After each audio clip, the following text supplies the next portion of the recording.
Hello everyone, welcome back to Litera Hurdles. Let's learn together. നമ്മൾ ഇന്ന് discuss ചെയ്യാൻ പോകുന്നത് the spoke Sudarshan interview with God's own physicist എന്ന lesson ആണ്. അപ്പോൾ ഇതോടുകൂടി ഇല്യൂമിനേഷൻസിലെ എല്ലാ വീഡിയോസും നമ്മൾ ചാനലിൽ അപ്ലോഡ് ചെയ്തിട്ടുണ്ട് കേട്ടോ. ഇനി നമുക്ക് ലെസണിലേക്ക് കിടക്കാം. ആദ്യമേ തന്നെ ആരാണ് ഈ Sudarshan എന്നറിയണ്ടേ?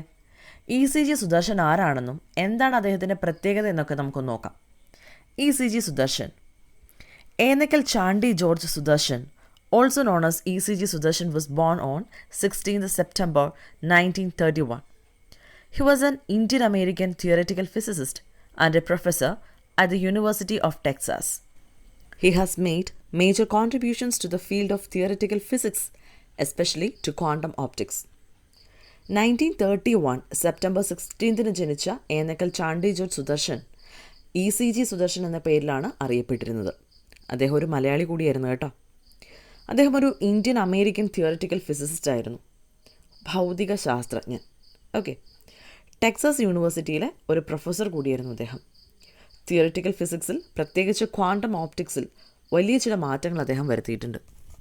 He developed a theory on tachyons or particles that could move faster than the speed of light. Though he was eligible for the Nobel Prize, he was subject to prolonged neglect. Sudarshan was awarded several other prizes including the Padma Bhushan, the C.V. Raman Award and the ICTP Dyack Medal. He died in 2018. പ്രകാശത്തിൻ്റെ വേഗതയേക്കാൾ വേഗത്തിൽ സഞ്ചരിക്കാൻ കഴിയുന്ന ടാക്യോൺസ് എന്ന കണങ്ങളെക്കുറിച്ച് അദ്ദേഹം ഒരു theory develop ചെയ്തിട്ടുണ്ട്. അദ്ദേഹം Nobel പ്രൈസിന് അർഹനായിരുന്നുവെങ്കിലും നീണ്ട അവഗണനയ്ക്ക് വിധേയനായിരുന്നു എന്ന് വേണമെങ്കിൽ നമുക്ക് പറയാം. Padma Bhushan, C.V. Raman award, ICTP ഡയാക്ക് medal തുടങ്ങി നിരവധി പുരസ്കാരങ്ങൾ അദ്ദേഹത്തിന് ലഭിച്ചിട്ടുണ്ട്. 2018 അദ്ദേഹം നിര്യാതനായി. ഇനി നമുക്ക് പഠിക്കാനുള്ള ലെസണിലേക്ക് കടക്കാം. അതിനു മുമ്പ് ചെറിയൊരു introduction. This is a compilation of Sudarshan's interviews. This compilation throws insights into Sudarshan's early life, education and his profession. നമുക്ക് പഠിക്കാനുള്ള ഈ ലെസൺ എന്ന് പറയുന്നത് സുദർശൻ്റെ ഇൻ്റർവ്യൂസിൻ്റെ ഒരു ചെറിയ സമാഹാരമാണ്. ഇതിലൂടെ അദ്ദേഹത്തിൻ്റെ ജീവിതത്തെക്കുറിച്ചും എഡ്യൂക്കേഷനെക്കുറിച്ചും പ്രൊഫഷനെക്കുറിച്ചുമൊക്കെയുള്ളൊരു ധാരണ നമുക്ക് കിട്ടും. അപ്പോൾ ഇനി നമുക്ക് ലെസണിൽ ഡിസ്കസ് ചെയ്തിരിക്കുന്ന മെയിൻ പോയിൻറ്റ്സ് എന്തൊക്കെയാണെന്ന് നോക്കാം. നമുക്ക് പഠിക്കാനുള്ള ഈ ലെസൺ ഇൻ്റർവ്യൂസിൻ്റെ ഒരു സമാഹാരമാണെന്ന് നമ്മൾ ഓൾറെഡി പറഞ്ഞല്ലോ. അപ്പോൾ ഇൻ്റർവ്യൂവർ ചോദിക്കുന്ന പല ക്വസ്റ്റ്യനുള്ള മറുപടി എന്നുള്ള രീതിയിലാണ് ഈ ലെസൺ അവതരിപ്പിച്ചിരിക്കുന്നത്. സോ ഇവിടെ ഫാമിലിയെക്കുറിച്ചും സ്കൂളിനെക്കുറിച്ചുമാണ് ക്വസ്റ്റ്യൻ ചോദിച്ചിരിക്കുന്നത്. അതിന് അദ്ദേഹം എന്തൊക്കെയാണ് ആൻസർ ചെയ്യുന്നതെന്ന് നോക്കാം. Family and school. He was one among the 3 brothers who belonged to an academic home. As a child, Sudarshan was fond of maths. He understood maths even without getting it explained. He remembers how he read his brother's physics textbook and impressed by the formula of simple pendulum. But he says all these occurred so naturally, and he did it all without competition, for no one was interested in them. Education importance കൊടുത്തിരുന്ന ഒരു ഫാമിലിയിലാണ് ECG Sudarshan ജനിച്ചത്. ഫാമിലിയിലെ 3 ആൺകുട്ടികളിൽ ഒരുവനായിരുന്നു അദ്ദേഹം. കുട്ടിക്കാലത്ത് അദ്ദേഹത്തിന് മാത്സിനോട് വലിയ താല്പര്യമായിരുന്നു. ഒന്നും explain ചെയ്ത് കൊടുക്കാതെ തന്നെ മാത്സ് അദ്ദേഹത്തിന് മനസ്സിലാക്കാൻ സാധിക്കുമായിരുന്നു പോലും. അദ്ദേഹം തൻ്റെ സഹോദരന്മാരുടെ ഫിസിക്സിൻ്റെ ടെക്സ്റ്റ് ബുക്കുകൾ വായിക്കാറുള്ളതും സിമ്പിൾ പെൻഡുലത്തിൻ്റെ ഫോർമുല കണ്ട് ഇംപ്രസ്ഡ് ആയതുമൊക്കെ ഇവിടെ പറയുന്നുണ്ട്. എന്നാൽ അദ്ദേഹം പറയുന്നത് ഇതൊക്കെ തനിക്ക് വളരെ സ്വാഭാവികമായ കാര്യങ്ങൾ പോലെയായിരുന്നു എന്നാണ്. താൻ ഇതൊക്കെ വളരെ ആവേശത്തോടും ഇഷ്ടത്തോടും കൂടിയായിരുന്നു ചെയ്തിരുന്നതെന്നും ഇത് മറ്റു കുട്ടികൾക്കൊന്നും വലിയ താല്പര്യമില്ലാത്ത ഏരിയ ആയതുകൊണ്ട് തന്നെ അവരോടൊന്നും ഒരു കോമ്പറ്റീഷന് നിൽക്കേണ്ടി വന്നിട്ടില്ല എന്നും അദ്ദേഹം ഇവിടെ പറയുന്നു. അടുത്തതായി സുദർശനോട് ചോദിക്കുന്നത് experience of having grown up in Kerala. കേരളത്തിൽ ജനിച്ചു വളർന്നത് കൊണ്ടുണ്ടായ നേട്ടങ്ങളെക്കുറിച്ചാണ്. എന്താണ് അദ്ദേഹം മറുപടി പറയുന്നത് നമുക്ക് നോക്കാം. He says it's a privilege to have grown up in Kerala with its great culture that give importance to learning. He remembers how well they were taught maths and language. According to him, Kerala was ahead of the rest in terms of pursuit of knowledge. But outside of that, both curriculum and texts were dull. കേരളത്തെപ്പറ്റി അദ്ദേഹത്തിന് പറയാനുള്ളത് പഠനത്തിന് importance നൽകുന്ന മഹത്തായ സംസ്കാരമുള്ള നാടാണിത്. ഇവിടെ വളർന്നു വന്നത് ഒരു ഭാഗ്യമാണെന്നാണ്. ഇവിടെ എത്ര മനോഹരമായിട്ടാണ് ലാംഗ്വേജും മാത്സും ഒക്കെ പഠിപ്പിക്കുന്നത്. അദ്ദേഹത്തിൻ്റെ അഭിപ്രായത്തിൽ അറിവിനെ കണ്ടെത്താൻ ശ്രമിക്കുന്നതിൽ കേരളം മറ്റ് സംസ്ഥാനങ്ങളെക്കാളും വളരെ മുന്നിലാണെന്നാണ്. കേരളത്തിന് പുറത്ത് പാഠങ്ങളും പാഠ്യപദ്ധതിയുമൊക്കെ ആകെ ഡള്ളാണെന്നും അദ്ദേഹം പറയുന്നു. അടുത്തൊരു ക്വസ്റ്റ്യൻ ഇതാണ്, what does physics mean to you? Physics നിങ്ങൾക്ക് എന്താണ്? ഈ ക്വസ്റ്റ്യന് അദ്ദേഹം എന്താണ് ആൻസർ കൊടുക്കുന്നതെന്ന് നോക്കാം. According to him, physics means everything. He says that everything he knows is connected to physics and that he knows nothing else. He liked the excitement of looking at the world through the prism of physics. He took physics like a duck to water and can continue doing it forever. സുദർശൻ്റെ അഭിപ്രായത്തിൽ physics എന്ന് പറയുന്നത് തനിക്കെല്ലാമാണ്. തനിക്കറിയാവുന്ന അല്ലെങ്കിൽ തനിക്ക് ചുറ്റുമുള്ള എല്ലാം ഫിസിക്സുമായി ബന്ധപ്പെട്ടിരിക്കുന്നു. ഇതല്ലാതെ തനിക്ക് മറ്റൊന്നും അറിയില്ല എന്നും അദ്ദേഹം പറയുകയാണ്. ഫിസിക്സ് എന്ന പ്രശ്നത്തിലൂടെ ലോകത്തെ നോക്കിക്കാണാനുള്ള ആവേശമായിരുന്നു അദ്ദേഹത്തിന്. അത് തനിക്ക് വളരെ ഇഷ്ടമായിരുന്നു എന്നും അദ്ദേഹം പറയുന്നു. ഒരു താറാവ് വെള്ളത്തിലിറങ്ങുന്നത് പോലെയായിരുന്നു താൻ ഫിസിക്സിൻ്റെ ലോകത്തേക്ക് കടന്നു വന്നത് എന്നാണ് അദ്ദേഹം പറയുന്നത്. അതായത് അദ്ദേഹം ഫിസിക്സ് എന്ന ലോകത്ത് വളരെ കംഫർട്ടബിൾ ആയിരുന്നു എന്നാണ് പറഞ്ഞു വരുന്നത്. അടുത്തതായി എന്തിനെപ്പറ്റിയാണ് സംസാരിക്കുന്നത് നമുക്ക് നോക്കാം. When Sudarshan set out to join the profession, optics was taught seriously in India due to C.V. Raman. But when he went abroad, he realized that optics was considered old-fashioned there. Thus, India and the world looked at physics rather differently when Sudarshan set out to join the profession. Nobel prize വിന്നറായ C.V. Raman എന്ന great സയൻറ്റിസ്റ്റിൻ്റെ നാടായതുകൊണ്ട് തന്നെ അദ്ദേഹത്തിൻ്റെ കണ്ടെത്തലുകളും ഓപ്റ്റിക്സിനെ കുറിച്ചുമൊക്കെ ഇന്ത്യയിൽ വളരെ serious ആയി പഠിപ്പിച്ചു. പക്ഷേ താൻ വിദേശത്തെത്തിയപ്പോഴാണ് അവിടെ ഓപ്റ്റിക്സ് ഓൾഡ് ഫാഷനായിട്ടാണ് കണക്കാക്കപ്പെടുന്നത് എന്ന് മനസ്സിലാക്കിയത് എന്നൊക്കെ അദ്ദേഹം ഇവിടെ പറയുന്നുണ്ട്. അങ്ങനെ സുദർശൻ ഈ പ്രൊഫഷനിലേക്ക് കടന്നതോടെ ഇന്ത്യയും അതുപോലെ തന്നെ ലോകവും ഫിസിക്സിനെ വ്യത്യസ്തമായി കാണാൻ തുടങ്ങി. അടുത്തതായി സുദർശൻ സംസാരിക്കുന്നത് Tata institute of fundamental research TIFR അവിടുത്തെ മെമ്മറീസിനെ കുറിച്ചാണ്. നമുക്ക് നോക്കാം. At the Tata Institute of Fundamental Research TIFR, as a PhD student, he was involved in identifying emulsion tracks of cosmic rays. Sudarshan also started helping Dr. Phadke's lab, whose group was designing an electronic gun. Gradually, Sudarshan emerged as a consultant to that group. TIFRൽ PhD student ആയിരിക്കുമ്പോൾ തന്നെ Sudarshan cosmic കിരണങ്ങളുടെ emulsion ട്രാക്കുകൾ തിരിച്ചറിയുന്ന പരിപാടികളിൽ ഏർപ്പെട്ടിരുന്നു. അതോടൊപ്പം തന്നെ electronic gun രൂപകൽപ്പന ചെയ്യുന്ന ഫാഡ്കെയുടെ ലാബിനെയും അദ്ദേഹം ആ സമയത്ത് സഹായിക്കുമായിരുന്നു. അങ്ങനെ ക്രമേണ അവിടെ ആ ഗ്രൂപ്പിൻ്റെ കൺസൾട്ടൻ്റായി സുദർശൻ ഉയർന്നു വന്നു. During his first year at TIFR, Paul Dirac, the world-famous English physicist, visited TIFR and taught them a course in quantum mechanics for 6 months. Sudarshan would take down notes for the course and take them to Dirac for his approval.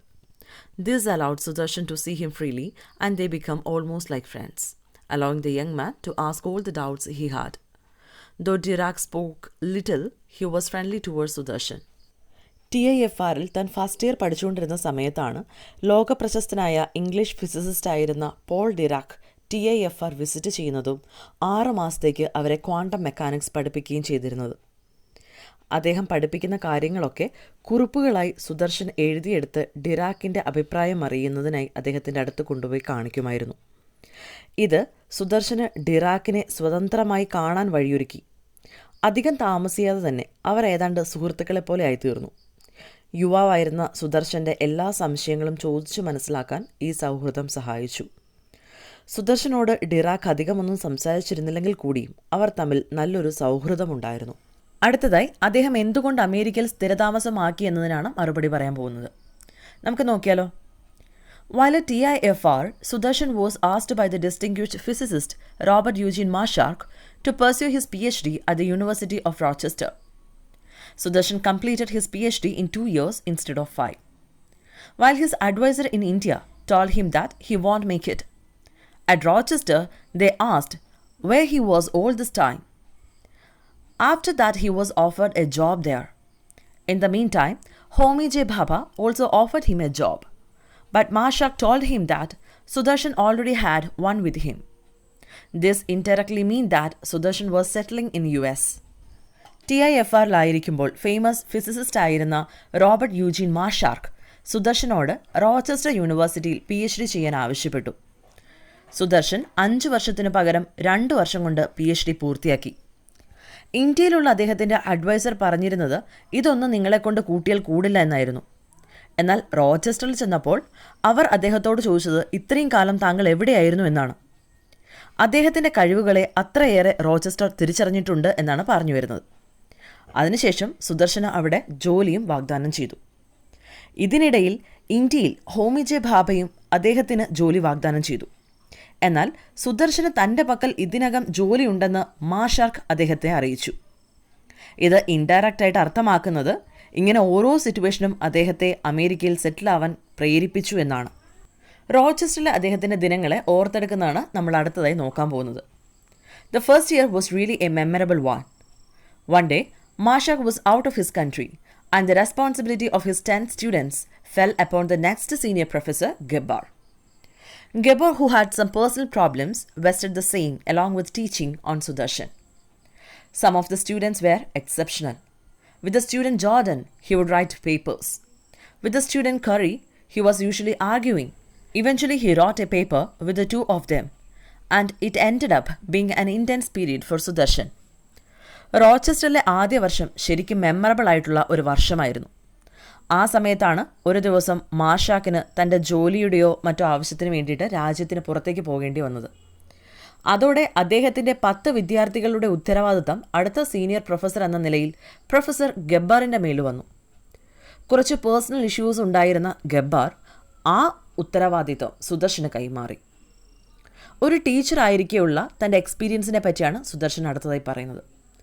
ആ 10 വിദ്യാർത്ഥികളിൽ ചില students വളരെ brilliant ആയിരുന്നു. അതിൽ ഒരു വിദ്യാർത്ഥിയായ ജോർദനോടൊപ്പം അദ്ദേഹം പേപ്പറുകൾ എഴുതുമായിരുന്നു. മറ്റൊരു വിദ്യാർത്ഥിയായ ഡഗ്ലസ് കറി, അദ്ദേഹവുമായി സുദർശൻ മിക്കവാറും പല ടോപ്പിക്കിനെയും ചൊല്ലി തർക്കിക്കാറുണ്ടായിരുന്നു. ഒടുവിൽ ഈ 2 കുട്ടികളോടൊപ്പം ഇരുന്ന് അദ്ദേഹം ഒരു പേപ്പർ എഴുതുകയുണ്ടായി. അത് പബ്ലിഷ് ചെയ്യുകയും ചെയ്തു. ഇത് അദ്ദേഹത്തിൻ്റെ ജീവിതത്തിലെ തന്നെ വളരെ ഇൻറ്റൻസ് ആയ ഒരു കാലഘട്ടമായിരുന്നു. Sudarshan also recalled his experience with his student Mukunda, who completed his degree from Delhi University. Sudarshan was almost afraid to talk to him. He was teaching classical mechanics that year, and he had his own ways of teaching, because he hated the mechanical way in which Max was presented in the textbooks. This Mukunda used to take down lecture notes and speak his own mind as well. ഈ കാലയളവിൽ ഡൽഹി യൂണിവേഴ്സിറ്റിയിൽ നിന്നും degree സ്വീകരിച്ച മുകുന്ദ എന്ന സ്റ്റുഡൻറ്റുമായുള്ള അനുഭവവും സുദർശൻ ഓർത്തെടുക്കുകയാണ്. ആ സ്റ്റുഡൻറ്റിനോട് സംസാരിക്കുവാൻ സുദർശന് ഏറെക്കുറെ ഭയമായിരുന്നു. ആ വർഷം സുദർശൻ ക്ലാസിക്കൽ മെക്കാനിക്സ് ആയിരുന്നു പഠിപ്പിച്ചിരുന്നത്. അദ്ദേഹത്തിന് പഠിപ്പിക്കുന്നതിൽ തൻ്റേതായ ഒരു ശൈലി ഉണ്ടായിരുന്നു. പാഠപുസ്തകങ്ങളിൽ മാത്സ് പഠിപ്പിക്കുവാൻ പ്രസൻറ്റ് ചെയ്തിരിക്കുന്ന രീതിയോട് അദ്ദേഹത്തിന് തീരെ യോജിപ്പുണ്ടായിരുന്നില്ല. സുദർശൻ പഠിപ്പിക്കുന്ന പാഠഭാഗങ്ങൾ ലെക്ചർ നോട്ട്സായി മുകുന്ദ എഴുതിയെടുക്കുമായിരുന്നു. തൻ്റെ മനസ്സിലുള്ള ആശയങ്ങൾ സുദർശനുമായി ഓപ്പണായിട്ട് സംസാരിക്കാറുമുണ്ടായിരുന്നു. റോച്ചസ്റ്റർ ദിനങ്ങൾ എന്തുകൊണ്ടും ഓർമ്മിക്കാൻ ഒരുപാടുള്ള കാലഘട്ടമായിരുന്നു സുദർശന്. ഇനി അടുത്തതായി തിയറിറ്റിക്കൽ ഫിസിക്സിൽ അദ്ദേഹത്തിൻ്റെ സംഭാവനകൾ എന്തൊക്കെയാണെന്ന് നമുക്ക് നോക്കാം. Sudarshan along with Marshak came out with the VA theory of weak interactions. But this theory was later developed by others, and they were awarded the Nobel Prize for it.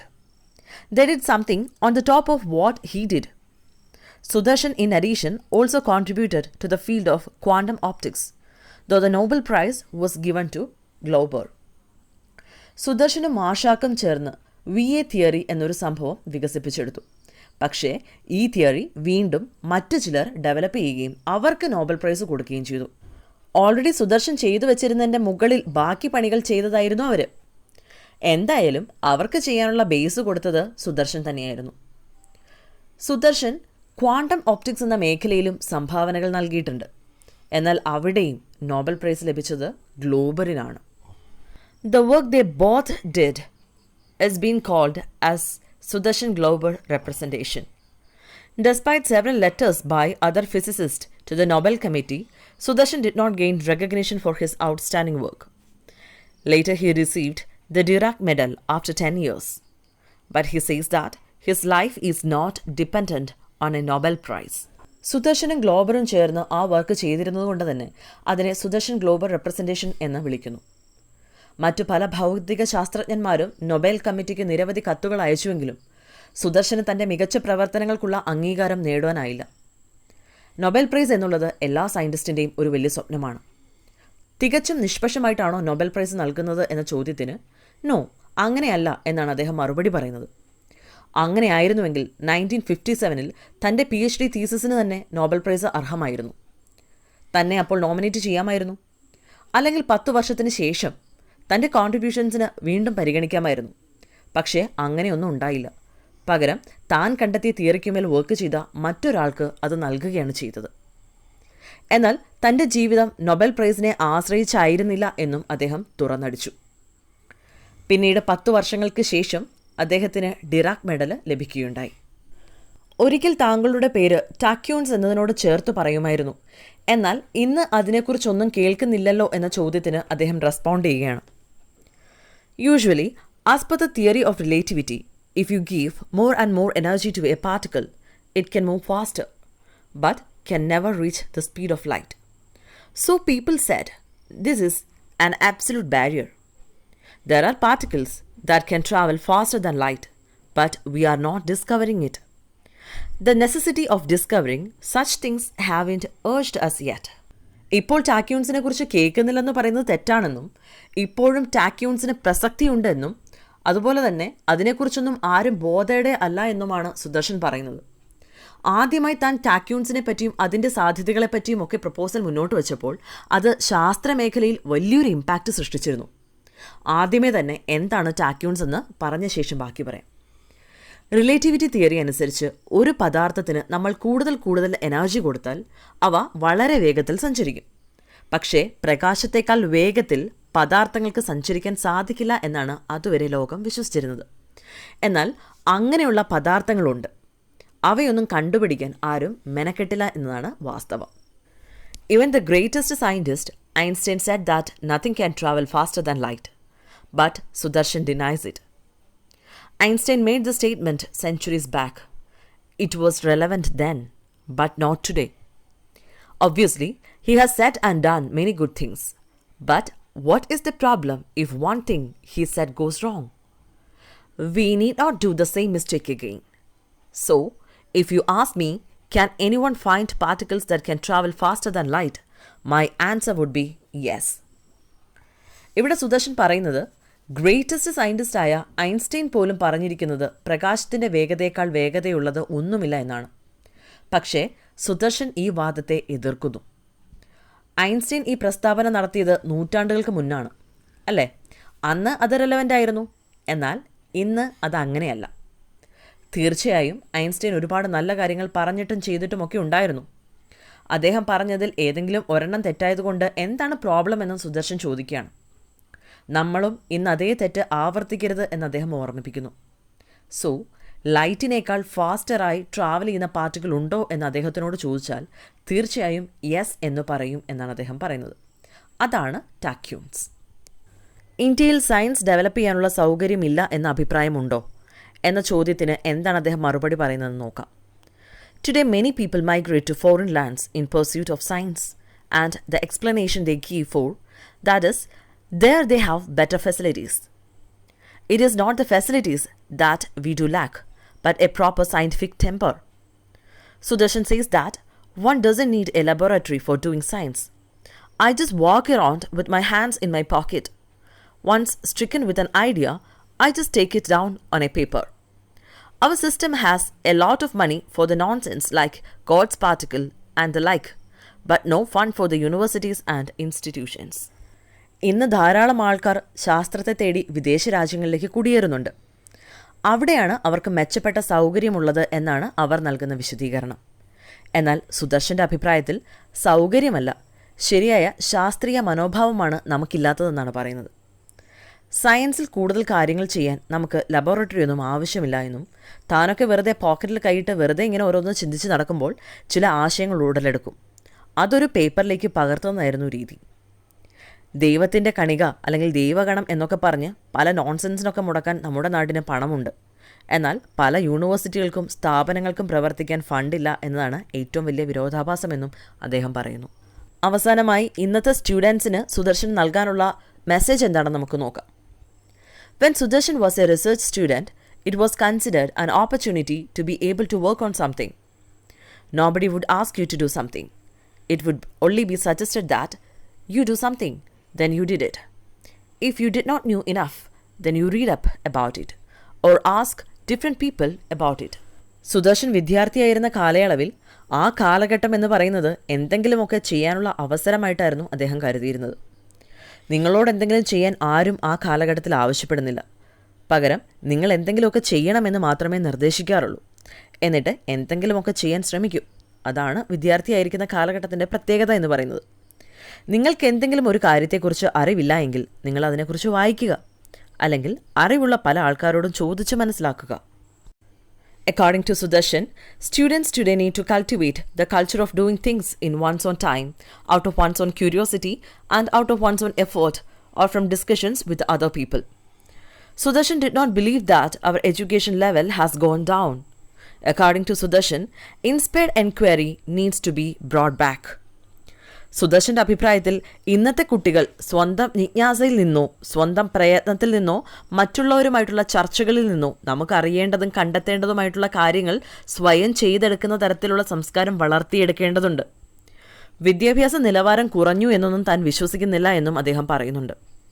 പ്രചോദനപരമായ അന്വേഷണ മനോഭാവം തിരികെ കൊണ്ടുവരണമെന്ന് അദ്ദേഹം അഭിപ്രായപ്പെടുന്നു.